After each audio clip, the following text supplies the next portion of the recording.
We all have that one friend who is impossible to fight with. You know the type. You ask them where they want to go for dinner, and the answer is always the same. I'm good with whatever, you pick. It looks like they're just being easygoing. It looks like they're just chilling. But if you watch them closely in that moment, you'll see something else. You'll see a microsecond of calculation. You'll see them scanning your face, checking your tone, and running a high-speed simulation to figure out exactly what you want them to say. See, most people have preferences. Most people have edges. But for this person, having a preference feels dangerous. And if that sounds familiar, if you're the one who feels a physical spike of adrenaline just because someone asked you to pick a movie, we need to talk. And the scary part is, this works until you realize what it's quietly taking from you. Let's start with the obvious assumption. If you asked your friends to describe you, they would probably use words like easygoing, empathetic, or low maintenance. And maybe you've told yourself that too. Maybe you think you just genuinely don't care where you eat dinner, or that you're just naturally good at reading the room. You tell yourself it's a personality trait. You're just a people person. But here's where it gets weird. If you act this way because you want to, it feels good. It feels like connection. But if you act this way because you have to, that's not connection. That's compulsion. Watch what happens in your body the next time someone changes their tone of voice. Maybe a friend gets quiet, or your boss sighs a little too loudly. Most people might not even notice, but you feel it instantly. Your stomach drops, your chest gets tight, your brain immediately stops whatever it was doing and launches a high-speed investigation to figure out what just went wrong, and, more importantly, how you can fix it before it blows up. It feels like you're just being considerate, but underneath, your nervous system is treating that sigh like a bomb threat. Psychologists have a name for this. It's not being nice. It's called the Fawn Response. You've heard of fight or flight. Those are the famous ones. If a tiger jumps out, you fight it or you run. But when you were a kid and the tiger is a parent who is emotionally unpredictable, or a chaotic house you can't escape from, you can't fight. You're too small. And you can't flee. You have nowhere to go. So your brain develops a fourth option. You fawn. You make yourself useful. You make yourself small. You merge your identity with the person who has the power. It's like a dog rolling over to show its belly to a wolf. It's not an act of friendship. It's a primal signal that says, I am not a threat.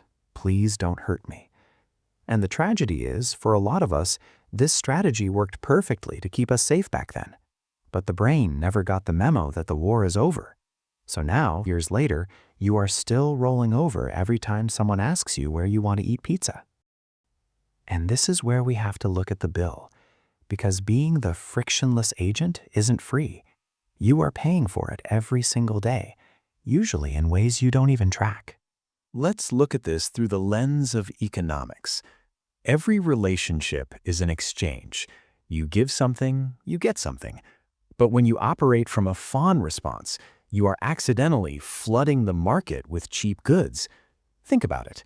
If you never say no, if you never have a preference, if you are always available and always fine, you are signaling to the world that your time and your emotions have zero value. It's a concept called asymmetric exchange. You are doing the heavy lifting of managing everyone else's emotions, but you are charging them nothing for it. You think you're buying love, but actually you're training people to treat you like a service, not a partner. And the data backs this up. This isn't just a feeling, it shows up in your bank account. Researchers found that people who score highest on agreeableness, this specific trait of needing to be liked, actually earn significantly less money than their peers. For men, the gap can be as high as 18%. Why? Because the market doesn't reliably reward being nice. It pays you for your value, and you have spent a lifetime teaching the world that your value is negotiable. But the economic cost is nothing compared to the physics of it. There is a law in physics called entropy.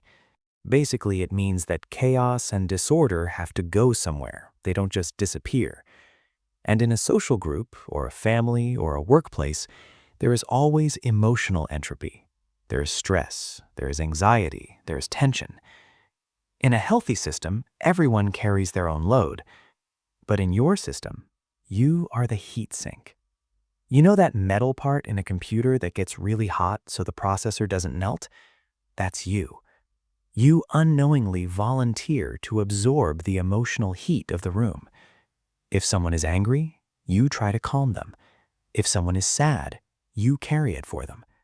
You stabilize the system by taking the disorder into your own body. And we know exactly where that heat goes.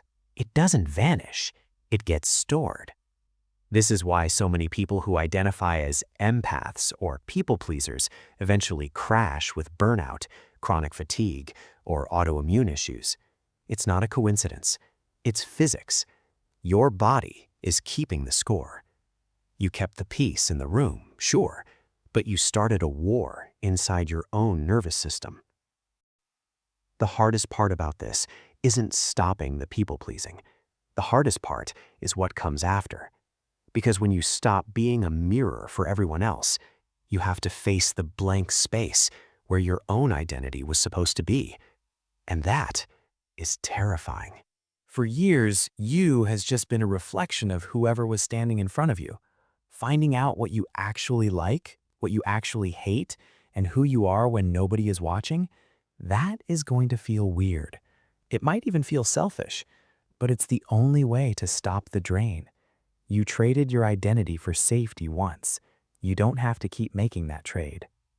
If you're ready to stop being a heat sink for the world, and you want to start building a self that actually exists, you're in the right place. Welcome home.